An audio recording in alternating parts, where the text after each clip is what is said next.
Alright y'all, it's Swamppappi Outdoors here. Just going to go over some survival gear things, or things that I find important in the woods that some people take for granted. Me being one of them, I guess. This past week, my daughter and I went to our hunting property. It's 700 acres. We were the only ones there. A lot of times it's just me there without my daughter and no other members. But so, you know, safety is a big concern. Doing things that'll help prepare yourself in case something goes bad. Nobody wants that. Nobody wants to think about that, but you're out there to have a good time. But, you know, realistically things can happen. Now on this hunting trip, we were hunting white-tailed deer. We hadn't seen anything in 3 or 4 days, and we decided to go clear an area. Now when you clear an area you've never hunted, no one else has ever been there, you need to bring some pretty good gear. So we'll go over that here in a second. But we did finally get something, and we shot a nice doe.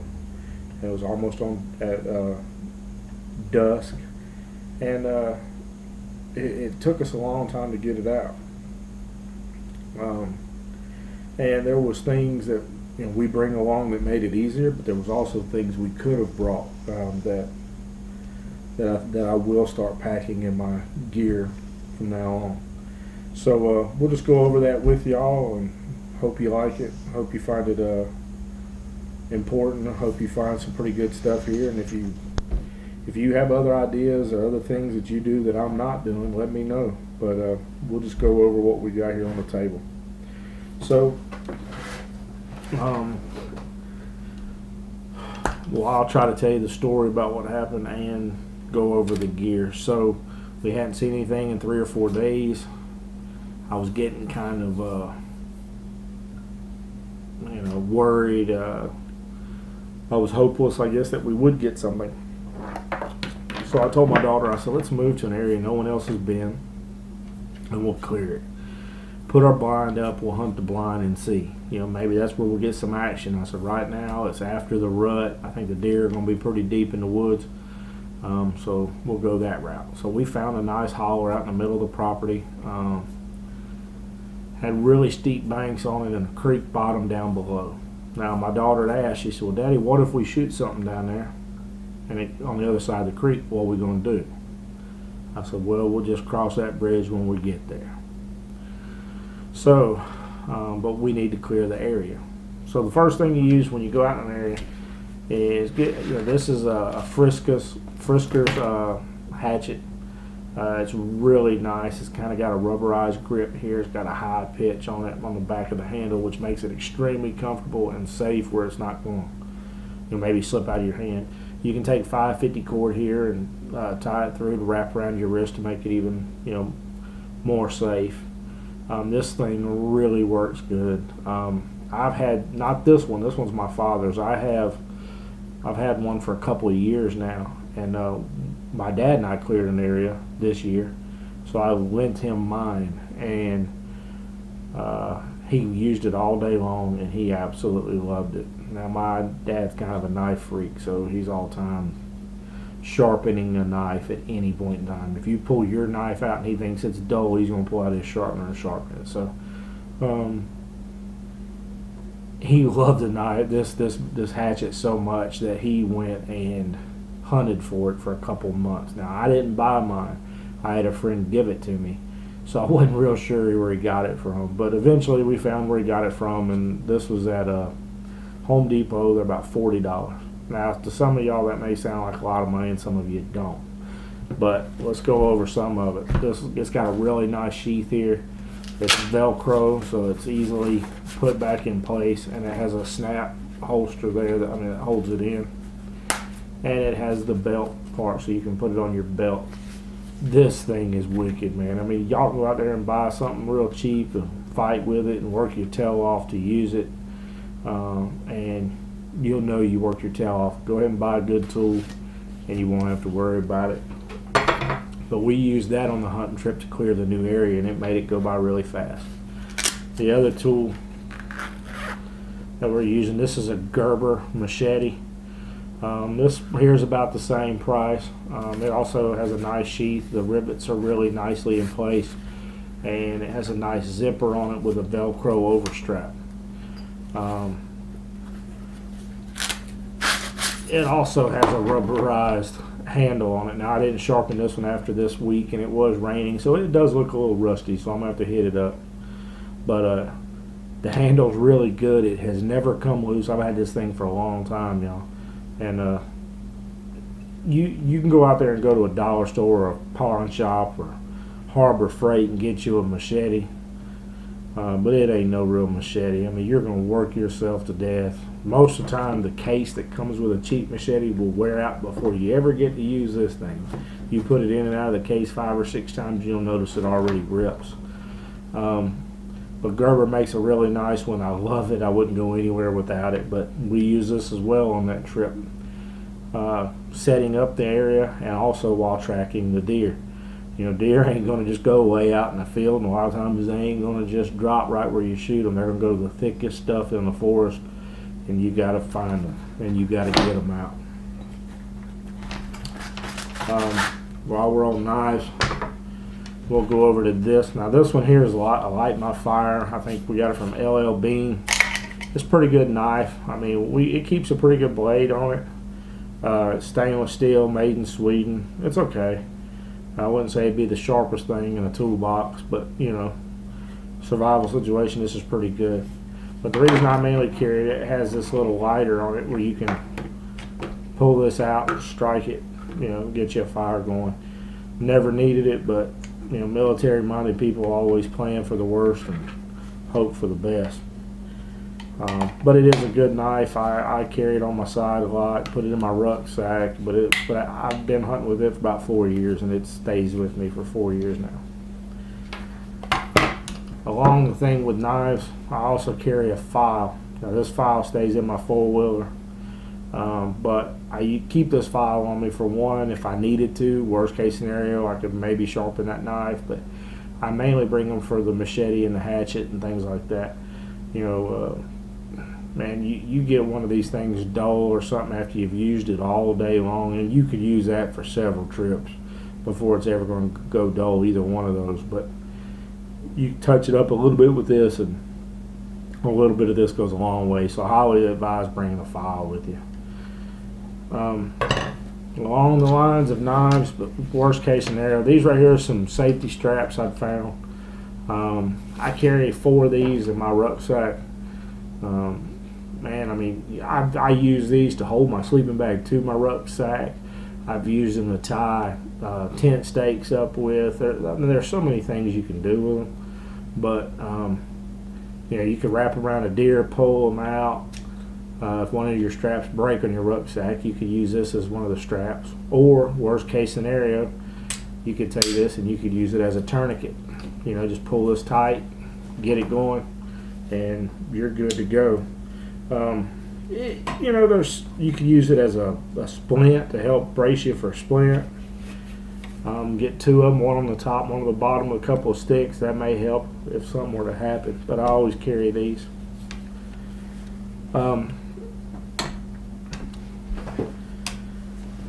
We also have a solar-powered charger. It puts out 15,000 milliamp. It's a 2-watt solar panel, but yeah, it works really good. You know, you can charge your cellular devices, you know, your GPS maybe if you have that style. You can charge your GoPros, radios, whatever. But this one also has a flashlight on the back, an LED light, and it does work very well. We got the carabiner on it. But you know, something like this, who knows, man? I mean, you know, your cell phone loses power, this may be the thing that helps save you. So we have that as well. Now, going back to lights, this is something that, you know, anybody can make. I guess you don't have to have an LED one, but this one happened to be off of a wrecked vehicle, and it's an LED light. They were bought a new one. Well, my four-wheeler has a serial lighter plug in it, so I added about 8 foot of cable here. I got a strap on it holding on, but I got 8 foot of cable and inline fuse, and I plugged this into my cigarette lighter, whether the four-wheeler's on or off, and this light will illuminate. Now, my dad thought I was crazy for making something like this, but you know, why not? I mean, yeah, everybody's got LED lights in our four-wheeler, but this one, if something were to happen to my four-wheeler, say a flat tire or something like that, this right here, I can use it to hold the, you know, to shine the light on the area that's extremely bright, so I can work and get out of there faster. We've used it to work on the trailer. If you had a flat tire in the middle of the night, you know, your four-wheeler's on the trailer, you're en route to the club or from the club, plug this in, shine the light, and get your job done. But gutting deer, tracking deer, you know, if you can go somewhere where you can reach on the four-wheeler, go for it, man. I mean, I don't think you can ever have enough light. I normally take about 15 different lights when I go to the woods, to camp anyway. Now, when I go into camp, I normally carry 2 different type of flashlights and 1 other type of LED light, and then I have a chem light. I've had this chem light for a long time, but I thought of a different use for the chem light after this last hunt. When we got out there, it was almost dark, and my daughter's like, "Hey, Poppy, did you bring your GPS?" I was like, "No, I think we left it at home." Well, I was wrong. I packed my backpack. It's new to me, and I couldn't find it, so I assumed I left it at home, and that probably wasn't a good choice. You know, you want to live and learn, I guess. I've hunted with my other rucksack for 8 years now, probably, and this one I've had about 8 weeks. So I didn't have it organized just like the other one, and I could not find this. So that's one thing I did learn. Always put stuff you need very quickly in the same spots and easily accessible. But I said, no, we don't have that. I said, so when we walk down the creek to find this deer, I said, keep your shoulder, your right shoulder to the creek. So that way when we come out of the woods, put your left shoulder on the creek. Follow the creek. You can't go wrong that way.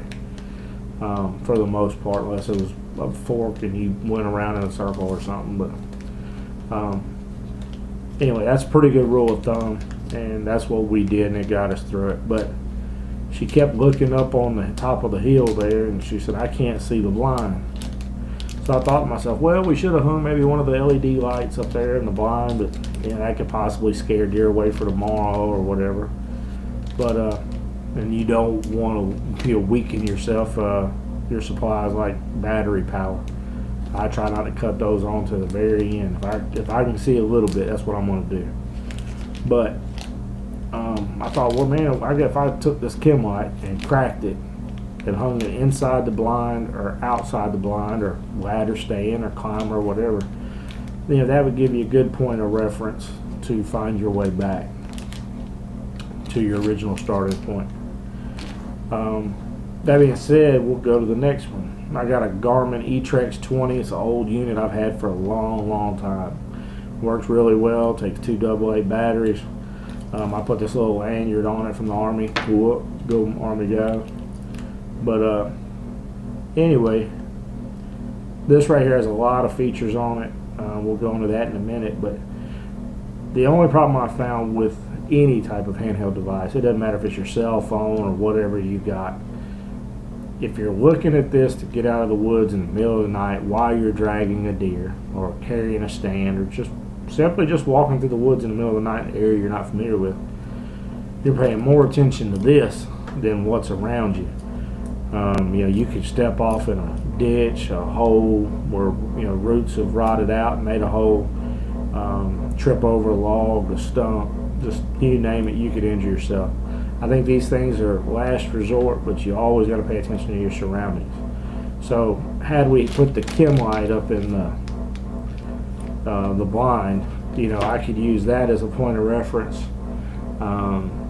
Hopefully see where I'm going, because I do keep a hat on it's got a light built into it also. So I can just hands free basically, besides pulling the animal out of the woods. But I can pay attention to logs and holes and stumps and things like that. But this thing here is awesome if you're new to a club, new to an area. But I take it with me regardless how experienced I am in that area or whatever. This thing has a lot of cool features. It has a proximity scan, so if I go to my deer stand or a new stand and I set it up, I can, when I go back to that area to find that stand, I can turn the proximity scan on, so when I walk back into the woods, I can follow the tracks that this tells me to follow, and when I get close to that stand, it's going to start beeping, and that's going to tell me I'm close. Really start looking right now because you're about to be on it. Excuse me. It has a game forecast on there. It's pretty good, pretty accurate, I guess. It's not the best, but sometimes it gives you good hope anyway. It has a clock on here. I don't carry a cell phone when I'm in the woods. Most of the time when I'm there, I don't have service anyway. That's why I kind of rely on these type of items.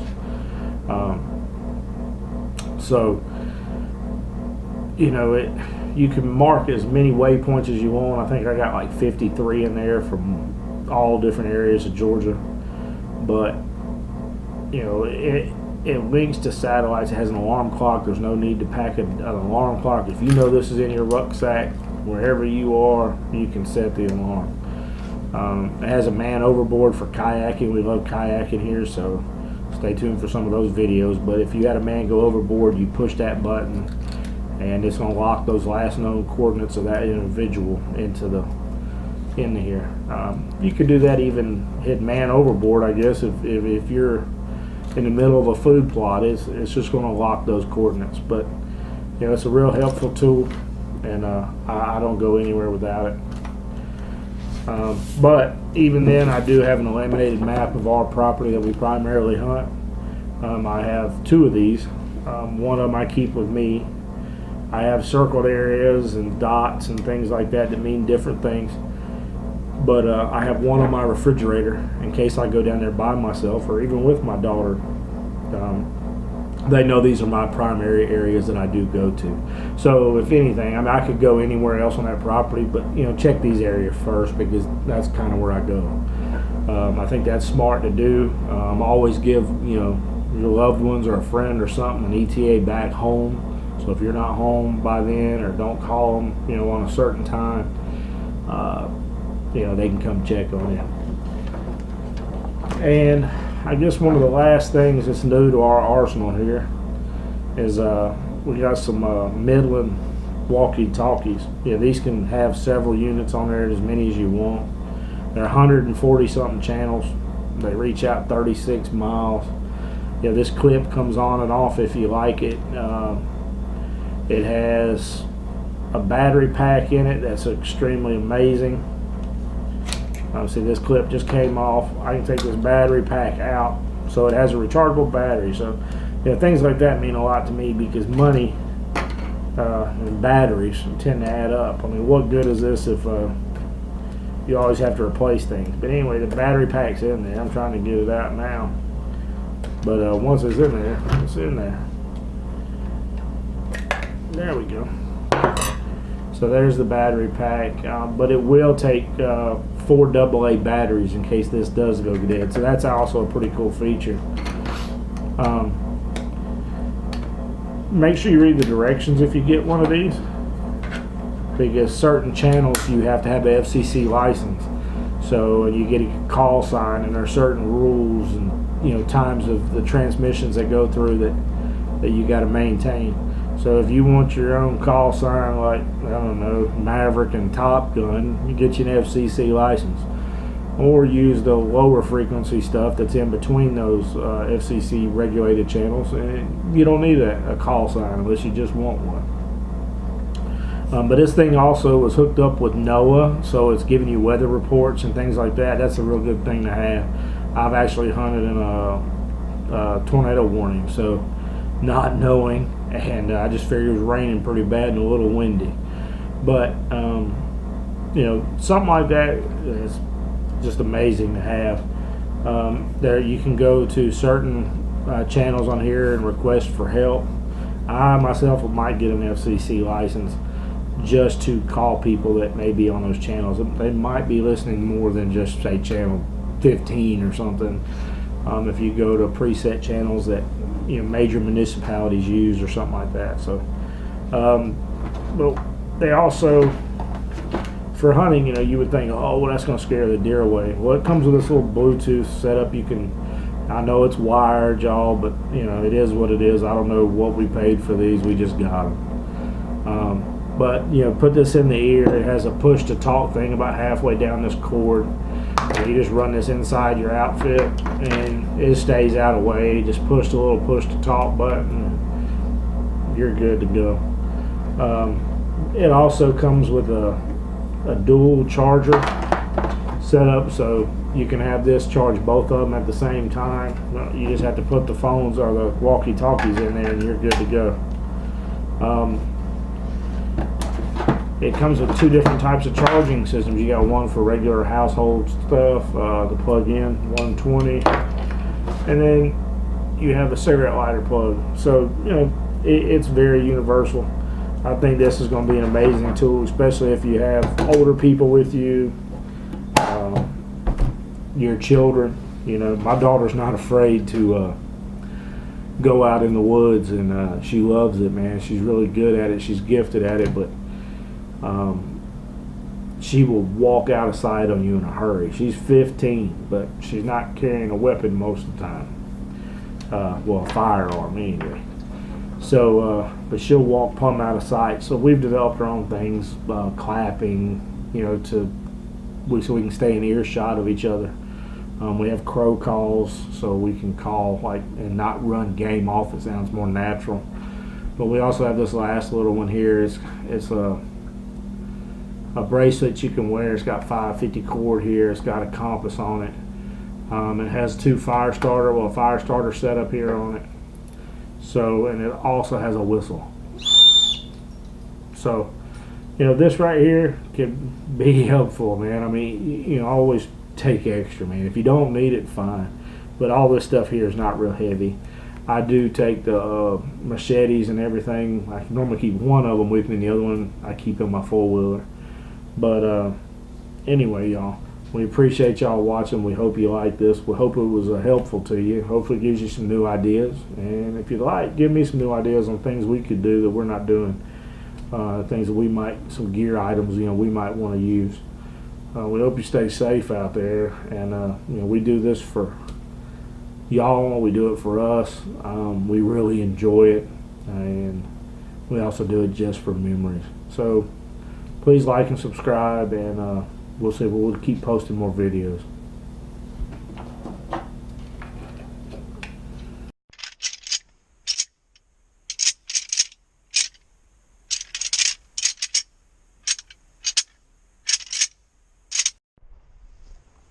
Get down, get down.